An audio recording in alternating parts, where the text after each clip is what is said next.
है सच की आवाज। सच आएगा सामने, झूठ होगा बेनकाब।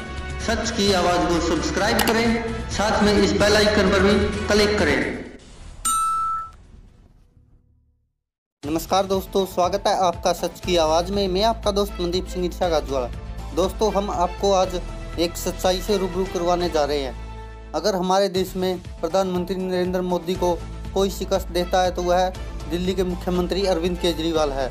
आप सबको पता है कि जब मोदी की लहर थी तब भी दिल्ली में आम आदमी पार्टी ने नरेंद्र मोदी की सरकार को इस तरह से हराया था, भारतीय जनता पार्टी को, कि कोई सोच भी नहीं सकता था। क्योंकि आप सबको पता है कि उस समय में नरेंद्र मोदी की लहर थी और सभी टीवी चैनल, जो भी हमारे देश के बिकाऊ पत्रकार है, चैनल है, सबके सब भारतीय जनता पार्टी के पक्ष में थे। लेकिन तब भी 70 में से 67 सीटों पर जीत हासिल की थी अरविंद केजरीवाल की आम आदमी पार्टी ने। दोस्तों, उसी से संबंधित यह खबर है।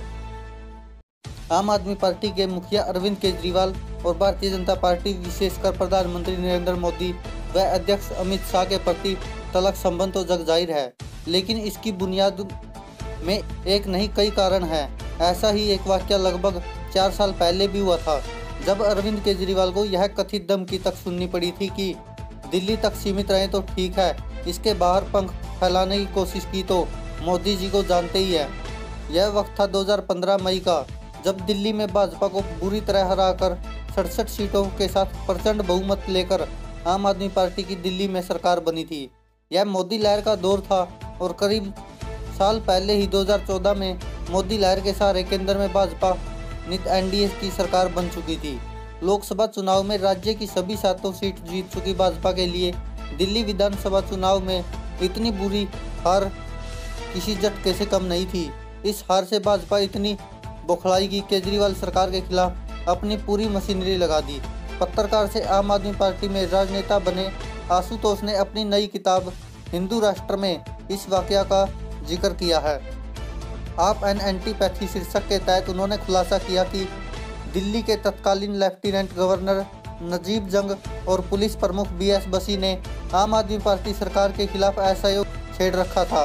किताब का दावा है कि वह भी तब जब आम आदमी पार्टी की सरकार ने केंद्र की सरकार एनडीए सरकार के साथ सहयोग बनाए रखने की हर कोशिश की। इस सिलसिले में मुख्यमंत्री अरविंद केजरीवाल और उप मुख्यमंत्री मनीष सिसोदिया ने प्रधानमंत्री नरेंद्र मोदी से मुलाकात की और राज्य एवं केंद्र के बीच सहयोग की बात कही।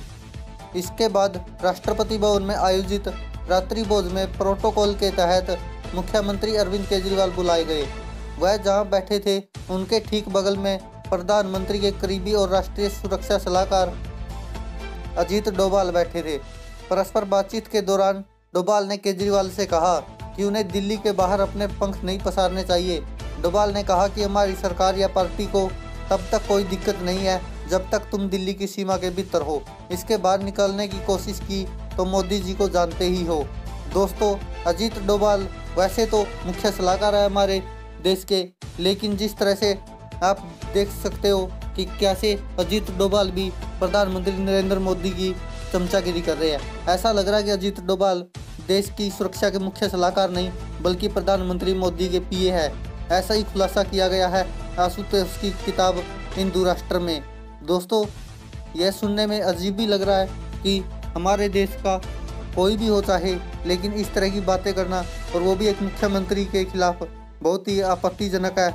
इससे आप खुद ही समझ सकते हो कि प्रधानमंत्री नरेंद्र मोदी का नाम लेकर कैसे, अगर एक मुख्यमंत्री को भी धमकाया जा सकता है तो अन्य लोगों का क्या हाल होगा, ये आप खुद ही सोच सकते हैं।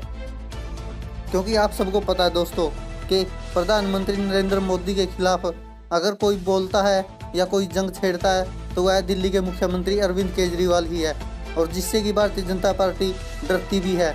क्योंकि जिस तरह से भारतीय जनता पार्टी को मुंह तोड़ जवाब दिया था और जिस तरह से बुरे हालात किए थे प्रधानमंत्री नरेंद्र मोदी और भारतीय जनता पार्टी के, वह आज तक शायद कांग्रेस भी नहीं कर पाई है, जो कि इतने सालों से सरकार में है। लेकिन अरविंद केजरीवाल ने पहले ही बार में ही 67 सीटें दिल्ली की जीतकर भाजपा को सबक सिखा दिया था। और अब की बार भी जिस तरह से अरविंद केजरीवाल ने काम किया है दिल्ली में, लगता नहीं कि भारतीय जनता पार्टी उस पर भारी पड़ पाएगी। वो तो आने वाला समय ही बताएगा दोस्तों कि वहाँ पर क्या रहता है। देखते रहिए सच की आवाज़। धन्यवाद दोस्तों। आप देख रहे हैं सच की आवाज़। सच आएगा सामने, झूठ होगा बेनकाब। सच की आवाज़ को सब्सक्राइब करें, साथ में इस बेल आइकन पर भी क्लिक करें।